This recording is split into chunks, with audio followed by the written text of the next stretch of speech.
في ناس كده تعمل معاهم خير الدنيا كله، وفي الآخر بيتعاملوا معاك كأنك ما عملتش ولا حاجة ولا كأنك موت. ناس بتاكل من خيرك وبتلعن اليوم اللي شفتك فيه حرفيا.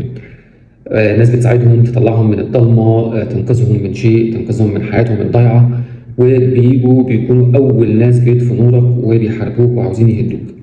اسمه إيه ده؟ ده اسمه الجحود أو النكران الجميل، وده أخطر مرض للأسف انتشر في زماننا ده. يعني ايه جحود؟ الجحود مش بس انك تنسى خير حد، او الجحود انك تنكر اصلا ان الخير ده حصل.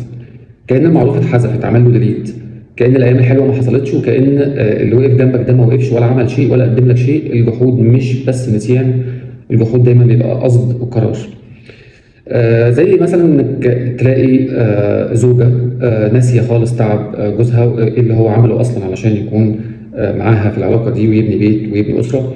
هو اشتغل وتعب وصرف وطلع عينه، وفي اول خلاف سمع كلمه انا ما شفتش منك يوم عدل وانت ما عملتش حاجه وزيك زي اي حد عمل. يعني انا مش شايف ان انت عملت النيها يعني او عملت المعضله.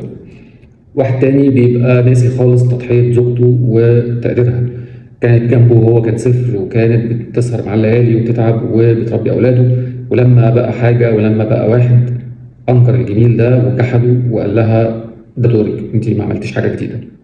ولاد بقى بينسوا تعب اهاليهم. الاب يقعد يتعب سنين والام بتتهلك في التربيه وتتحرق كل يوم، وفي الاخر يسمع كلمه ده واجبكم، انتوا خلفتونا ليه اصلا.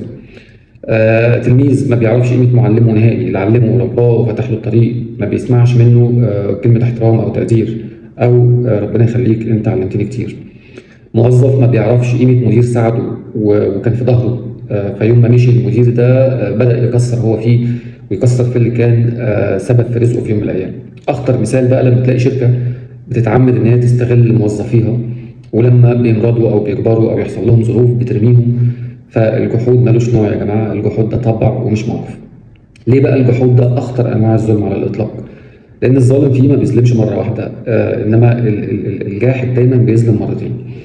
بيظلم مره لما بياخد خيرك وبيستنسفك، ومره تانية لما بينكره بدم بارد، بيقول لك انت ما عملتش اي شيء وانا ما خدتش منك اي حاجه. جاحد دايما قلبه قاسي، ضميره نايم، بيفتكر دايما ان المعروف حق مكتسب، وبينسى ان ربنا سبحانه وتعالى قال وهل جزاء الاحسان الا الاحسان. طب فين الاحسان؟ فاضل في قلوب قليله جدا الا من رحم ربي. الجحود مش بيأذي اللي عمل الخير، بيأذي الجاحد نفسه. يعني اللي ماشي بجحود ربنا بيشيل عنه البركه وبيروح رزقه وبتقل سعادته وبيعيش ناقص حتى لو الدنيا كلها كانت حواليه. اللي بينكر الجميل ربنا بينكر عنه اشياء كتير هو كان محتاجها وبياخد منه نعم كتير.